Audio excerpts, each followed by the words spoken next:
everybody, Mike Reese here, Nick Reese.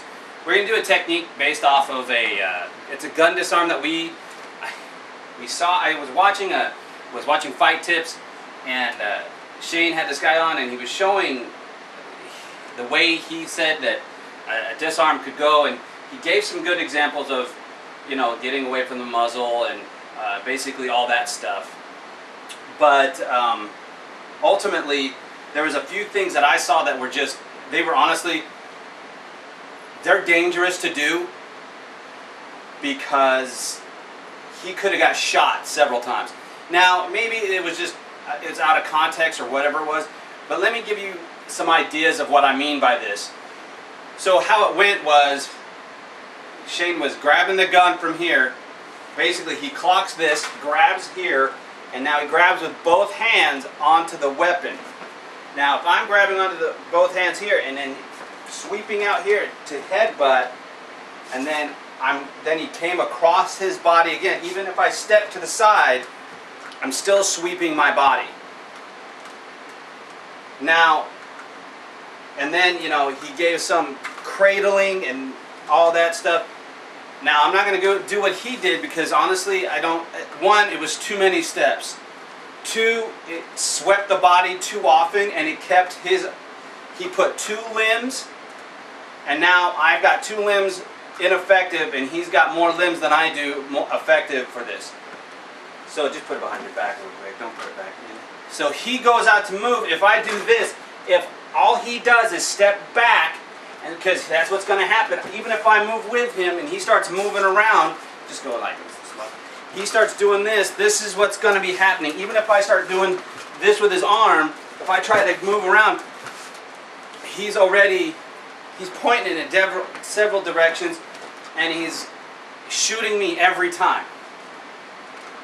And if I sweep it across my body, even if I turn myself, it's still sweeping my body, and I'm still shooting myself. I'm still getting shot. Anytime you take something and sweep it across your body, that is a distance you do not want to do. And yes, possibly I'm going to do this. You don't want to do that. And I do not want this much distance between me and my opponent. So the way I would do this would be different, okay? The one thing that he said, the Krav Maga goes into bursting. And bursting would be down and I hit. Okay? So we're going to do this again. Go. Boom! That would be what happens, okay? As soon as he went behind the shoulder, I'm going to be coming here and I'm going to hit. I'm hitting downward with their downward block, and and I'm just hitting, and I would wrap the arm to secure this person in place, and I'm kneeing. And then I just do as many knees as I need to, securing the person by the head or the shirt, whatever he's got, a hoodie, jacket, whatever, you know, securing them, and just start boom. And then you get into a throwdown. Then you can disarm from here, start smashing in the head, you know, whatever you want to do. Okay? That's fine. And I don't mind going first. As soon as the guy reaches behind his back, you pinning that on him like this, and you start smashing him in the face. He tries to start pulling that thing out, and I'm still hitting him. Here's the thing. Look what he does. He's grabbing at my hand. So if he grabs at his gun, and I go like this, he's going to try to block it or move away. It doesn't matter. If I do this, and I got a hold of this, I'm still going to latch on and attach myself and keep my distance. Look, I'm going to be keeping this here, so even if I have to come in here to a position where I can turn him around, okay? I don't want space. I don't want like space. Guns need space to really work effectively. People need space to work effectively. You need to be able to close that distance, keep them in here. Or if you have to, if he comes in here and I come in, boom, and I come around here, if I have a good arm, you know, boom, I got this lock, you know what I'm saying? If I have this, I can still take the gun and I can now hit him in the spine, hit him in the head. Now, is this ideal? No, but it's sure better than having this gun coming through my distance all the time.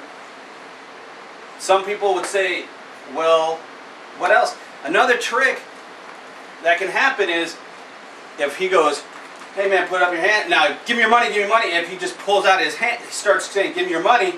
This is something that can happen too. As soon as he says whoa or stop, try this out. Try to start pulling the trigger as soon as he says stop. Because as soon as I get, give me your money, I freeze. I freeze just when he says whoa and puts his hands up. This is a sign of surrender, and honestly, it's universal. But as soon as I did this, it was funny because I didn't know what he was going to do. Pull it out here, go for it. He took it right out of my hands. Now, if I say I'm here though, saying give me your money right now.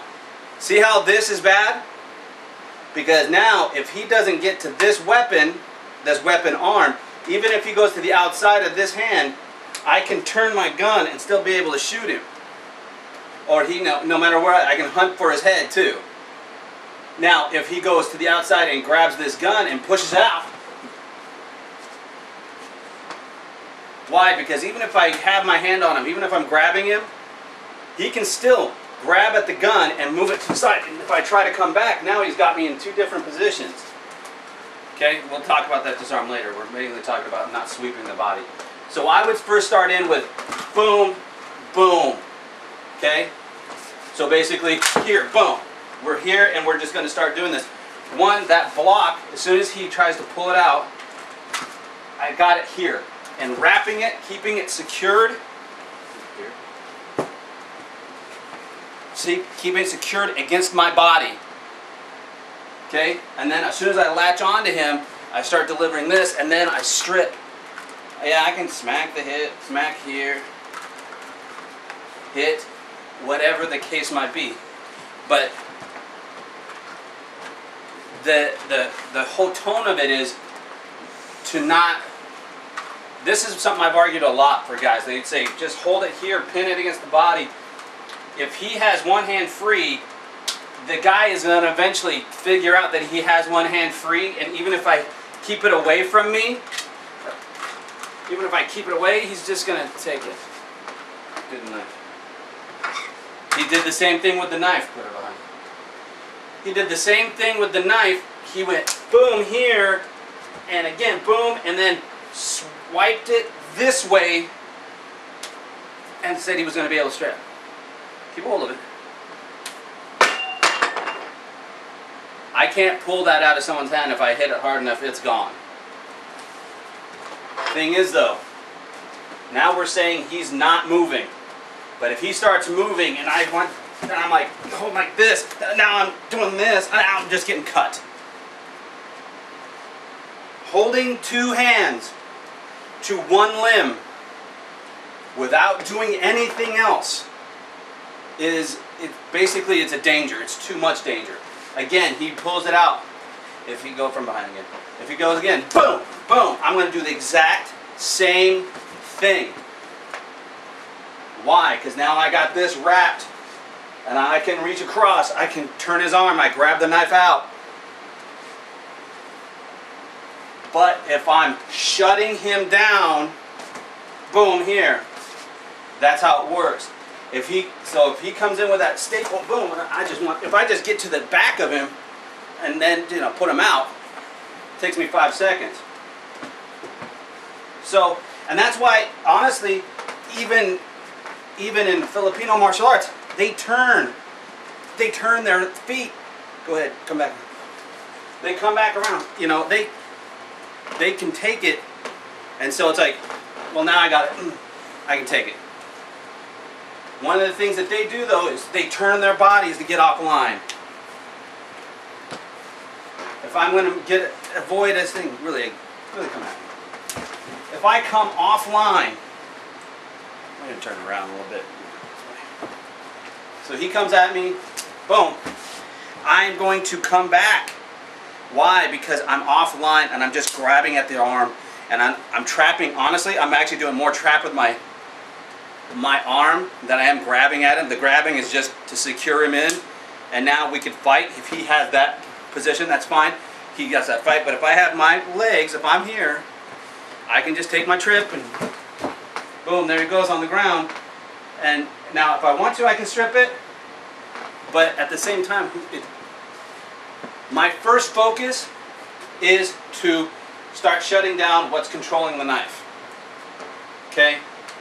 And this is a good, bursting is a good way to start that. And that's actually a genuine Krav Maga thing. Look it up. Okay? And what we're talking about now is just these different ways to do it.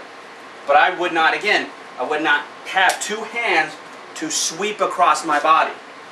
The reason why, like Filipino martial artists, they use the back of their arm and they move offline, is because you can get cut on the back of your arm and not suffer a massive wound. I mean, it's going to hurt and it's going to bleed, but it's not going to be fatal. And if he gets cut, you get cut. So go for it. Just boom. Now I'm here, and it might not always look pretty, and I got the disarm. Who cares, right? Now I put the shoulder. Now he's down on the ground. I got all this great stuff. None of that matters. If I fight with him, he's got one hand free. He's going to either hit me or just trade hands. It's just really honestly that quick. We're going to do one more gun defense. Say the guy doesn't just put one hand on the gun. He pulls it, and before I get to him, he's got both hands here. Well, now I can't do that nifty little trick that Nick did, which that's just a one-handed defense. You slap the wrist, and you turn the gun away. But ultimately, you should always get out of the way, just so you understand. Same thing here. I'm going to come away from the muzzle, and he's going to say, if he's talking, as soon as he starts talking, give me the money. And I got my hands up. As soon as he starts talking, boom, I'm moving to the side, and I'm going to make him eat his gun. I'm going to basically headbutt, move whatever in, but I'm moving it in, and then what I'm going to do, this is when I move down. Because as soon as I got this, his fingers locked into the pistol, and that's when I start going, boom. That's when I pull him down, and I got his nice little pistol, and I got it all nice and repped into his hand. You can rip his finger off. It's nice. Break it. It's nice. But whenever it comes to any type of weapon defense, knife, gun, let's use the knife because the gun's over here. It's all, yeah. Knife or gun, doesn't matter. He's holding a knife to me. One, they're not going to hold it here. They're going to make you know that it's right here. Okay, if they're going to threaten you with it, it's not going to be like, it's not going to be like right here, He's actually going to have me here, and he's going to be like, threaten to stab or whatever. It doesn't matter if it's the gut or the neck.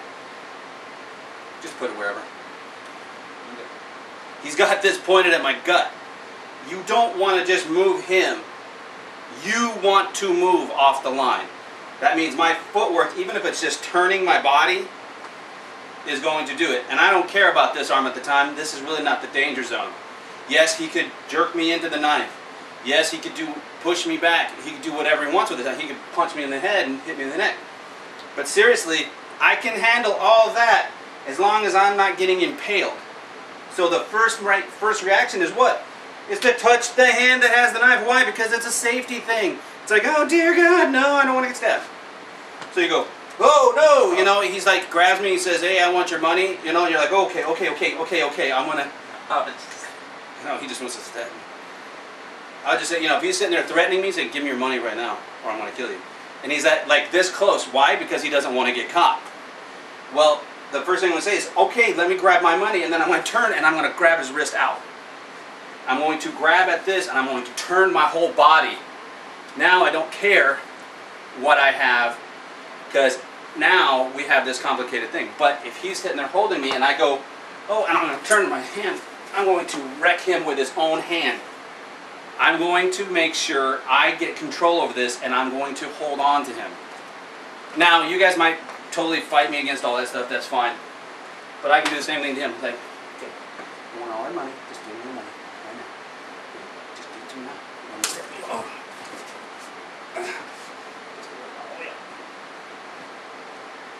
Exchange it.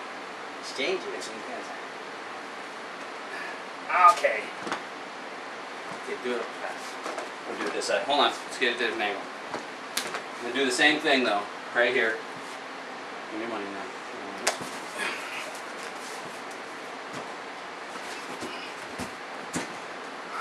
Okay. A cut on the hand is better than a stab in the gut. Okay? If you get cut, even if it might just, it's going to be minor. I'm going to tell you, compared to getting stabbed in the stomach or in the liver or something like that, you're going, you know, getting your intestines ripped out, you're going to be better off. But I am heavier than my son by a lot. For him to be able to work me out, the reason why, spinally, my spine was all the way like this. My spinal reflex had me all the way bent. You know how hard it is to fight back? I don't care how big you are. I'm not even putting a lot of pressure on him. With his spine back like this, look at this. Go ahead, get up. You're strong. Get up. I'm not even putting a lot of pressure. And now just drop him. Okay. Just joking. I could have put you on there. Yeah.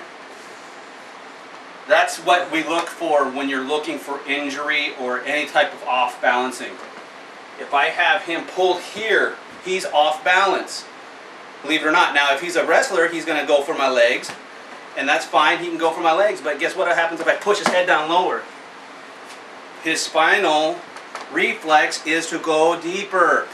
You're trying to make the whole spine react. Something that not many people do or remember or think about.